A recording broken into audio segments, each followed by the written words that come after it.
அரணை அன்ன வினோதர் என்பார் அம்பிகையை அன்ன பூரணி என்பார் பெருமானை சோற்று துறையார் எல்பார் பசி தீர்த்த நாயனார் எல்பார் சம்பந்தர்க்கு அம்பிகை ஞான பால் தந்தாள் சுந்தரர் காய் கச்சூரில் இறந்து அரண் அமுதித்தான் அப்பற்கு பெருமான் கட்டமுது அளித்தான் அருளாளன் என்பானுக்கு அட்சய பாத்திரம் தந்தான். அன்னத்தால் லிங்கம் செய்து வழிபடுவார் சுந்தரர்க்கு மதுரையில் அன்னம் பாலித்தான் சுந்தரர்க்கு குருகாவூரில் போதி சோறு அளித்தான் அப்பருக்கு பைங்கிலியில் சோறும் நீரும் தந்தான். அன்பர்களை தேடி வந்து அமுதித்தான் அம்பிகையும் அன்பர்க்கு உணவு தந்து அருளினாள் வடிவாம்பிகை வள்ளலார்க்கு அண்ணி உருவில் அமுதித்தாள் குரு நம சிவாயர்க்கு விருந்தித்தாள் அம்பிகை. அரணும் அர்ச்சகராய் வள்ளலார்க்கு அமுதிட்டான் அன்பன் சண்டிக்கு போனக அமுதிட்டான் தண்ணீர் பந்தல் போரில் வைத்து பாண்டியன் தாகம் தணித்தான் திருக்கொள்ளம்புதூரில் நீர் குளம் வெட்டினான். கன்னட தேசத்து அரசர் குமாரதேவர் விருதாச்சலம் வருகையில் தாகத்தால் தவிர்த்தார் பழமலை நாதர் தண்ணீர் பந்தல் அமைத்தான் பராசக்தி அவர்க்கு பாலும் சோறும் தந்தாள்.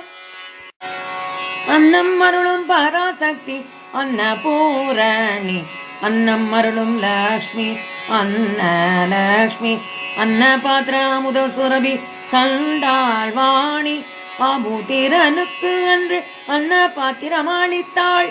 ஆபூத்திரன் மேகலைக்கு அமுத சுரபி அளித்தான் ஆதித்ய திரௌபதிக்கு அட்சய பாத்திரம் அளித்தான் அரணின் கமலமோ இடும் உணவை ஏற்கும் அம்பிகையின் பாத்திரமோ உணவை அளிக்கும்.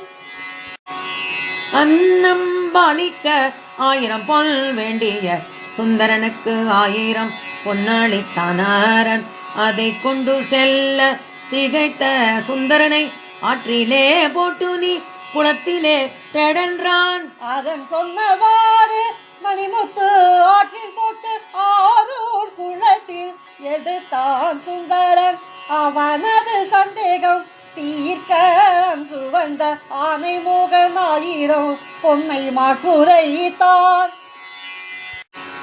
குண்டையூர் நிலக்கிழார் நெல் மூட்டை தரவே அதை அட்டித்தர பணி என்றான் அரனை பூதங்களை அனுப்பி அரணும் அந்நெல்லை பறவையார் வீட்டு கொல்லையில் போட்டான். 40 வேலி நீளம் நந்தனுக்காய் பயிரித்தான் குளத்தை அமைக்க ஆனை முகனை அனுப்பினான் சம்பந்தரின் தந்தைக்கு பொற்கிழி அளித்தான் பொன்தாளம் முத்து சிவிகை முத்து பந்தலும் அளித்தான்.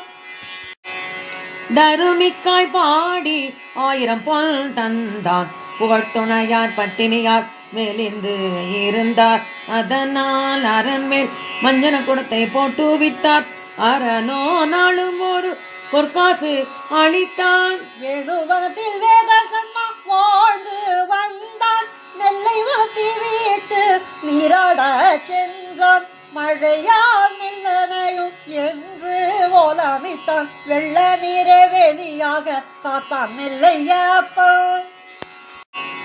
அன்னையாய் மகப்பேறு பார்த்தானரன் அப்பனாய் நமக்கு ஞானத்தை வளர்த்தான் அன்னபூரணி மட்டுமா அன்னம் தருவாள் அன்ன வினோதனரனும் சோறும் நீரும் தருவான். அன்னோ மட்டும் அன்பர்க்கு தரவில்லை அன்னோ பாலிக்க பொன்னு தந்தான் அடியார் வறுமையை அக்கறையுடன் ஒழிப்பான் அன்றாட வாழ்விற்கு வளங்களும் அளிப்பான்.